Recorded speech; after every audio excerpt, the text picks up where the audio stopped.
This is CUNY TV, the City University of New York.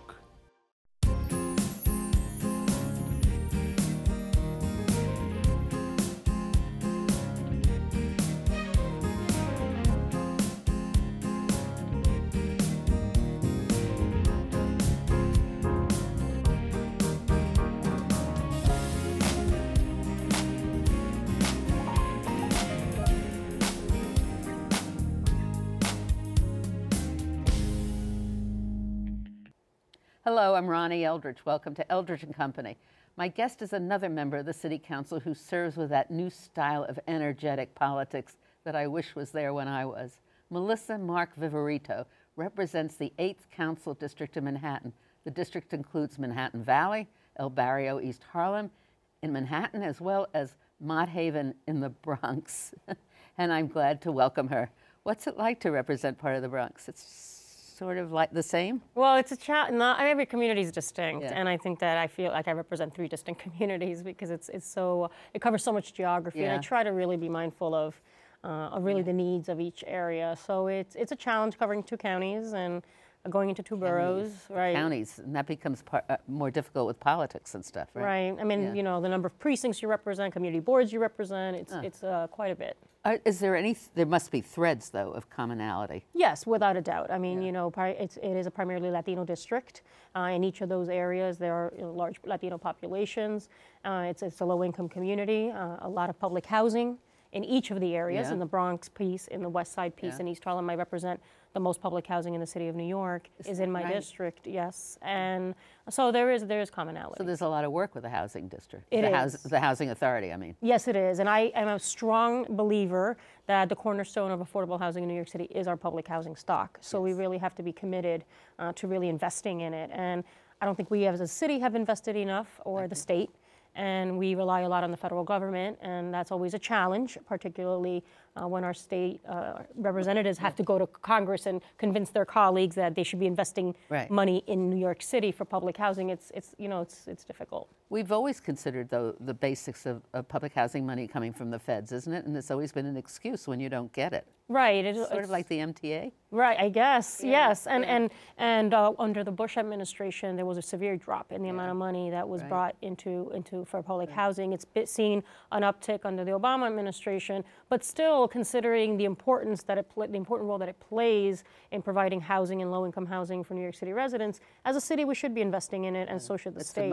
I mean, it's the only thing, because we can't begin to afford these stabilized apartments anymore. They're going up, up, up. Right.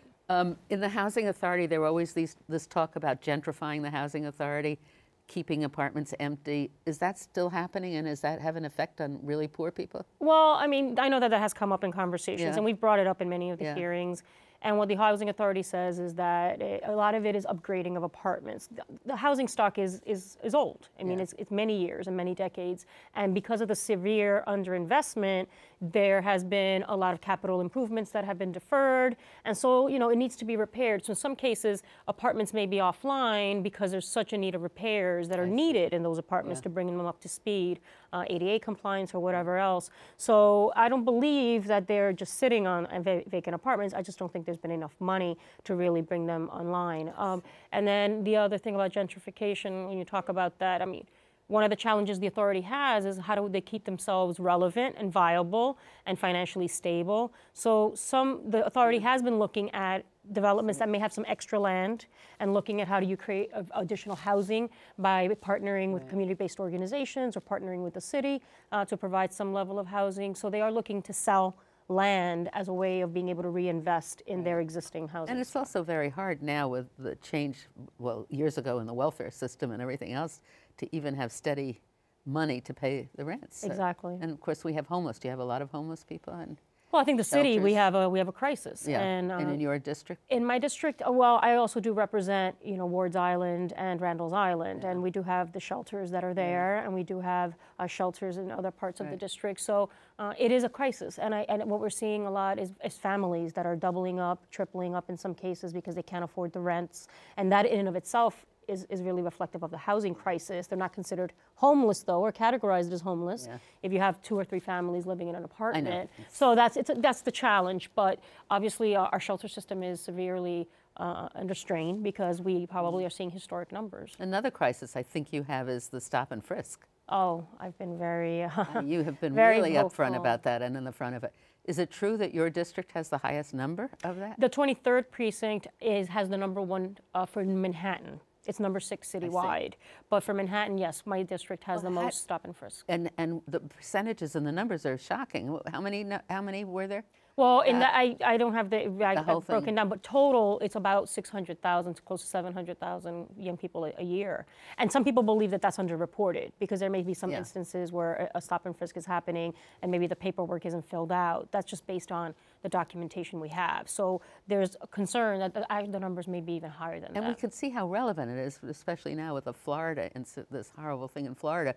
And it's just, I mean, there is not a family of color that you can speak to that doesn't tell you how worried they are about their kids walking on the street and not being stopped. I agree, and I think one of the things, and I posed that challenge to the Commissioner Kelly during the budget hearings, is there was a survey that was done, a Quinnipiac poll that was asking people, what are your sentiments about the Muslim surveillance one, and also general about a stop and frisk. And if you looked at the general numbers, it would make it seem that people believe that stop and frisk is a good thing or the surveillance is a good thing. But when you started breaking it down by race, it was 60% of whites believed that stop and frisk was a good thing. Only 25% of African Americans and Latinos thought it was a good thing. That gap in sentiment should be a concern to us as policymakers. It should be of concern to the commissioner. And was it a turnaround also with the percentage of whites who were stopped? Right. Well, compared to the people of color, right? Right. Exactly. I mean, it's almost. We have no experience. 80 to 85% of the people stopped and frisked are Latino, African American. So the fact that the commissioner didn't really seem concerned about that was really daunting to me. So well, you I've have been very some vocal. suggestions. Yes, because of, I believe in community-based solutions, and that's another thing the commissioner kind of laughed at, because every community is unique, right, and our circumstances are different. So we convened a youth violence task force that had been meeting for about 1.5 years. It was made up of service providers that are providing youth services, also young people. We had conversations throughout the district with young people. What do you see as the challenges? What do you need? What do you want? What can we do? And we came out with a wonderful platform based on what we heard that has solutions and that has recommendations.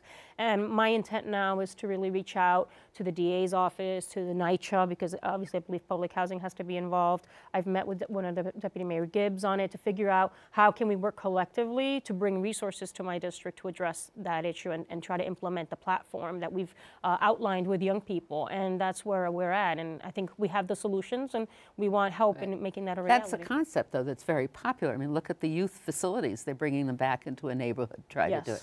And anybody who's really studying criminal justice knows with the recidivism rate and everything else that you really want to bring the services back to the community so somebody comes back. So it's all together. It is. It's very, very united. And you have to see the connections. And, I know the mayor had rolled out this Young Male Initiative. But then we're seeing cuts in after-school programs, severe cuts in this budget of after-school programs, child care slots. Those are the first things that go. Right. The vital services. It's the most the most frustrating. At the beginning of the cycle, when a kid is not even by the time it gets into first grade, or she, because of other kids who've had the benefit of pre-K and early childhood attention, they've lost already. And then we cut those programs. I mean, that's been more than 50 years in the making. And that's what makes me passionate and that's what I believe my my real agenda is really talk about that social inequity, right? That social injustice that exists. Looking at public policy, how do we make it more fair, more just, so that everybody benefits in this city, and particularly communities like the one that I represent that have been historically disenfranchised. So it really is a passion of mine, and I'm not afraid to speak up. And I'll pose the challenging questions, and I want to provide solutions. It's not just about that being in the city council is a good way to affect that? I believe so. I mean, there's obviously a role to be played. We need vocal, active, elected officials to move. Right, and we need the people on the outside mobilizing and the organization. So you're an organizer by nature. Yes, I am, without a doubt. You were born in Puerto Rico? Yes. And you came here when? At the age of 18. And you went to college? Columbia University, yes. And then I got my master's at Baruch College. Part of the City University. So I have the public-private experience. And you worked always in organizing, right? Yes. Basically. Working in nonprofit sector, working at 1199, very much involved in just organizing around events, issues, raising awareness. And it's been something that I believe both my parents instilled in me. Are they still in Puerto Rico? They were born and raised in New York. They relocated to Puerto Rico in their teens, and then they met over there and raised their family. My mother is still in Puerto Rico. My father passed away, but yes, I visit quite often. And she approves. Oh, yeah, she gets concerned. You know, she was a rabble rouser herself. She was part of the feminist. Just be careful, Melissa. She was part of the feminist movement in the 70s in Puerto Rico. Oh boy, that's so she has that activist, strong. Right? But she does get worried as a mother. She's like, maybe you know. So she does share her concern. But what's striking about you and about some of the other members, the new members, the Progressive Caucus, for instance, is that you don't approach your job just, although the interests of your community are of paramount interest, it's not just issues that concern your community. I mean, I don't hear you talking necessarily about streetlights and this and that. It's issues that affect anybody who needs to have, as you said, the justice, the equality, and the equal opportunity and everything else.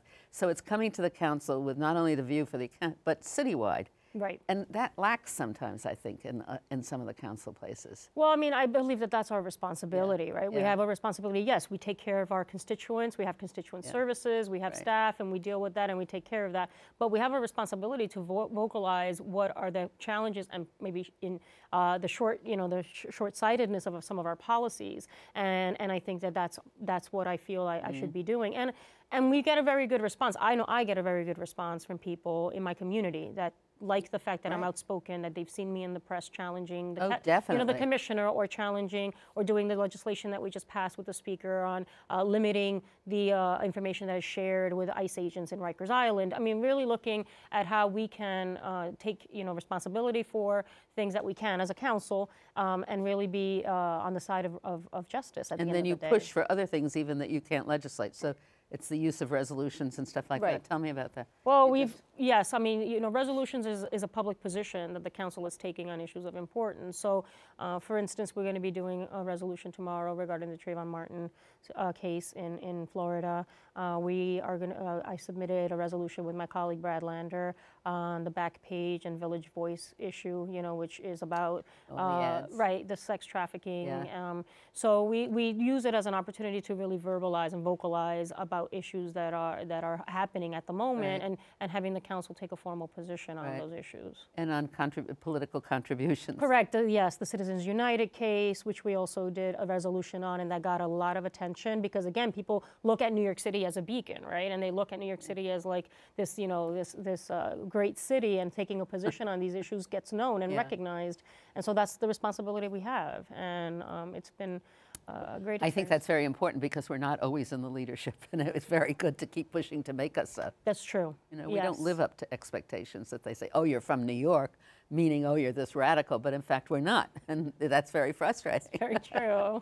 And you were one of the founders of the Progressive Caucus. Yes. So has it gotten large? Are you recruiting new members, or do you just stay with what you have? Or? Well, we have 11 at the moment, and obviously next year is another election cycle, and there are about 28 council seats that are going to be open.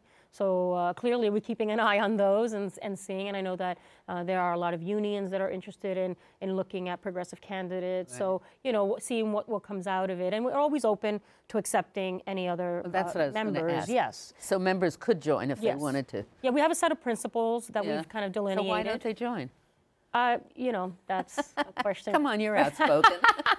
No. I don't know. But I think 11 is a good number. It's a good start. It certainly is. And when I was in the council, we were lucky if we got 6 people to vote against something or to vote for something. So that's a big jump, Yeah. And the other thing, that I'm also looking at, because out of the 51 members, it's only 18 women. It's a good number, but we're not anywhere near half. Right. So the concern in the 2013 cycle and all those open seats is that I don't want to see that number go backwards, right? We should be looking at how we can increase the representation of women in government. So I'm going to be very... So are there some good candidates? We're looking, it's very early right now, but you're starting to see some, you're starting to see some candidates emerge in districts, and I expressed some concern about not seeing enough women in some of those fields, and so I've been kind of expressing that to some of my, the allies, and saying when you're looking at recruiting or supporting, really look at women candidates, or figure out how we can recruit women to run in those positions. How many of the women members now come out of a union experience?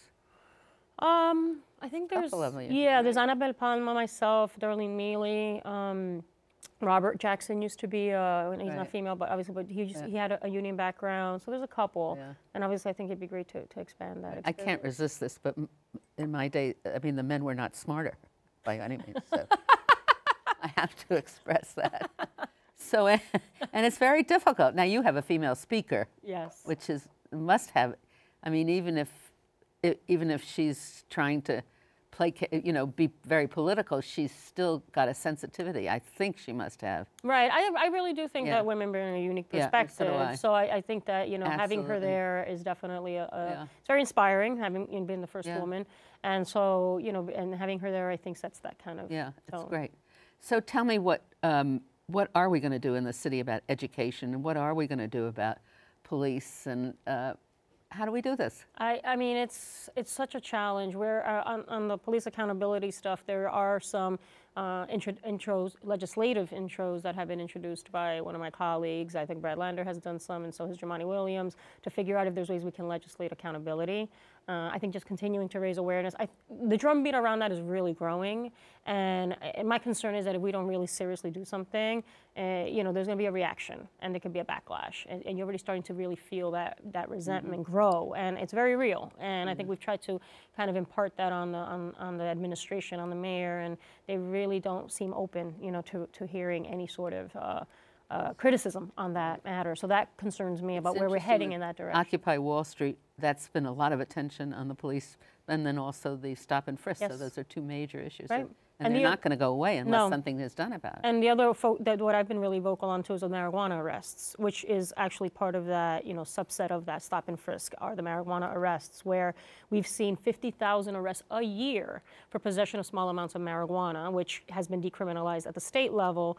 And what we're seeing is that a lot of those cases, it's based on, the cops asking people to empty their pockets. And once it's in public view, it's considered a misdemeanor, but if it's not in open view, you're not supposed to get penalized for that. So, that's something we're trying to change the state law in order to accommodate that. But I've been very vocal on that issue too, because again, it's criminalizing a whole generation of young people unnecessarily by corrupting the intent of the law. And then it also gives them a chance to run the name through, see what's outstanding or something like that. Right. And how much does this cost? It costs, on the marijuana arrest front, which then you could take it and analyze it, stop and frisk if it's the same kind of, but it costs between $75 to $100 million a year.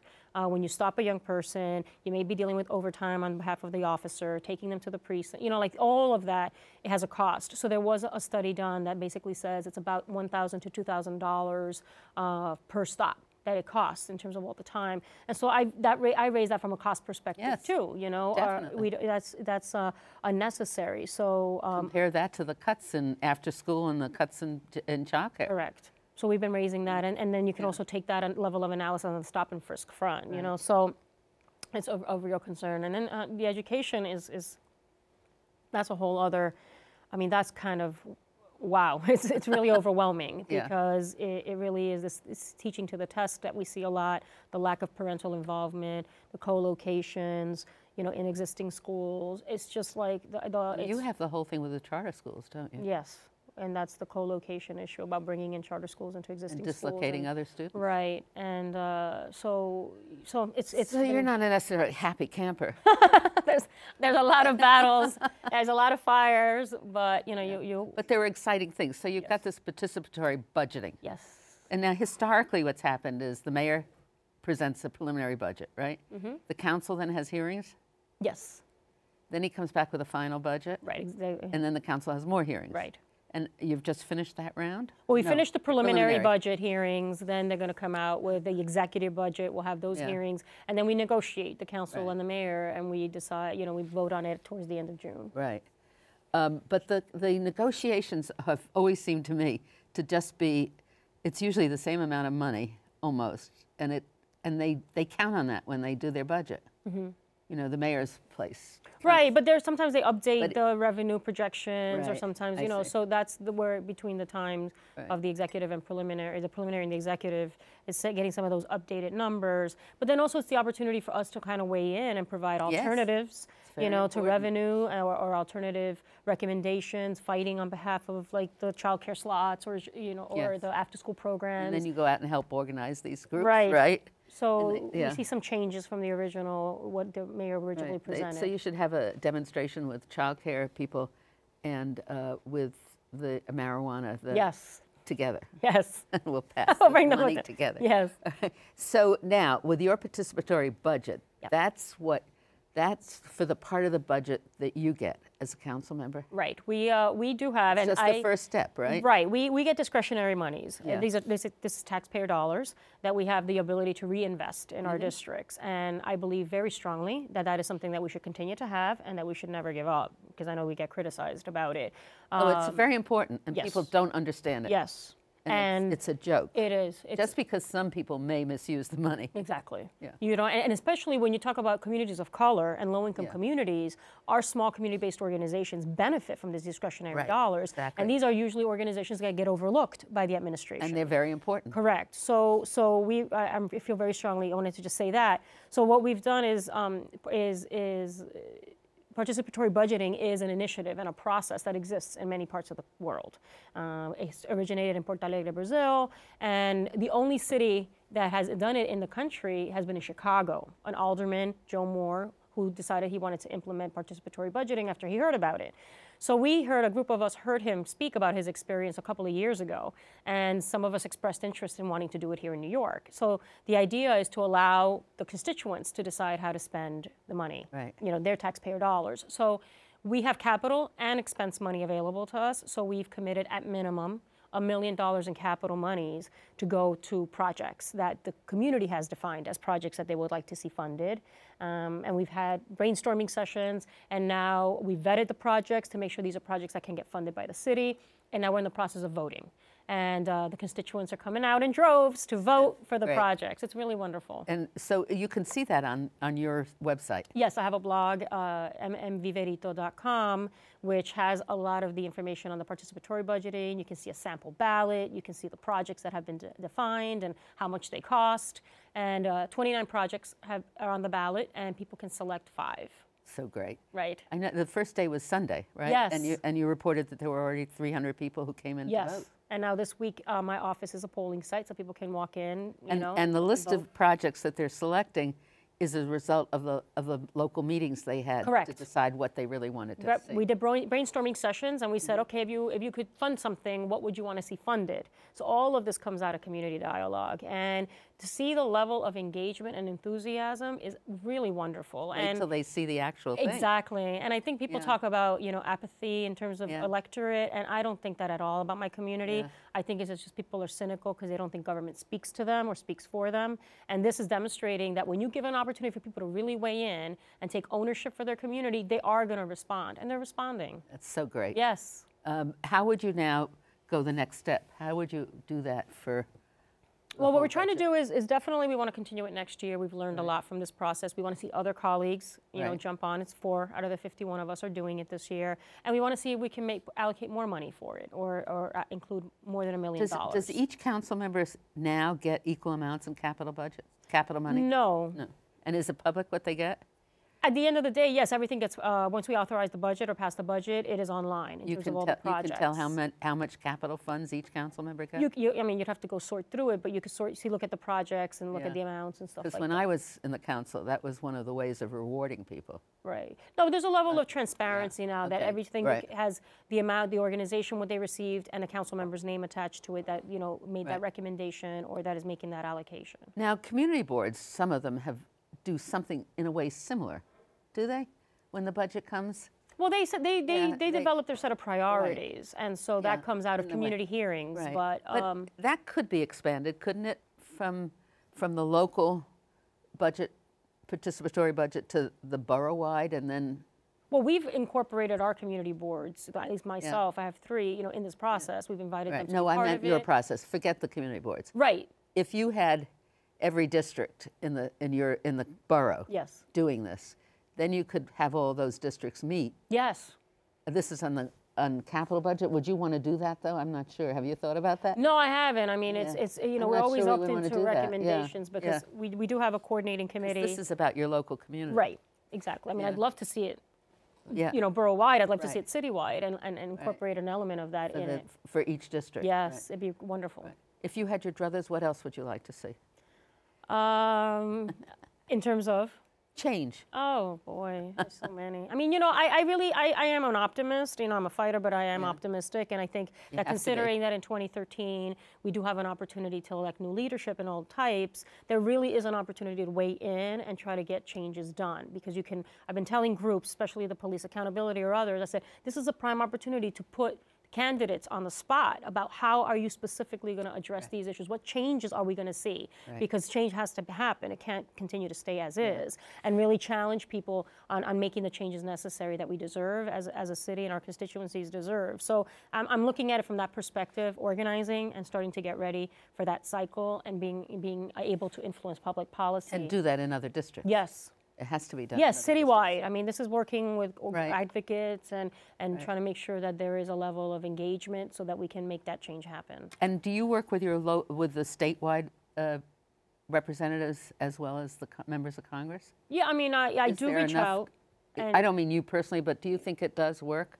Does the council work in conjunction with? We do actually. We do develop a legislative agenda yearly. Like, you know, we weigh in and we develop those things that we want to actually ask our state legislators to kind of carry for us or to really support. So we develop that kind of agenda on a yearly basis. There have been times where we've met with legislators at the state level and congressional to let them know what our issues of priority are, to help, you know, ask them to weigh in on it.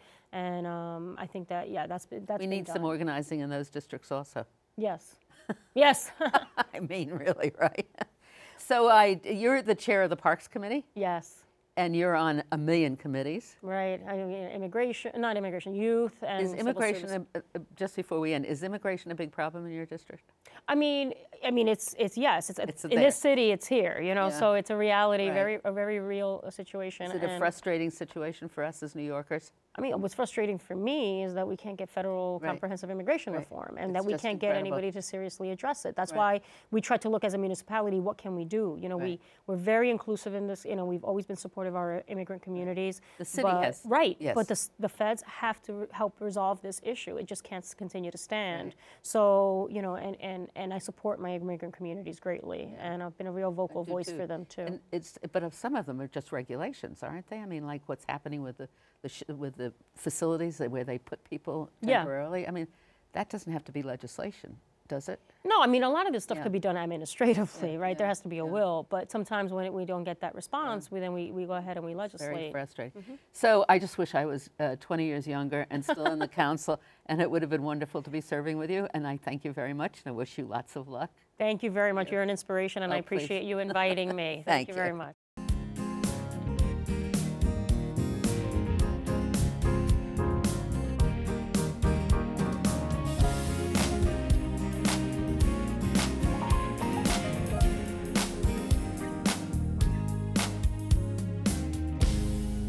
If there are any people you'd like to hear and topics you'd like us to explore, please let me know.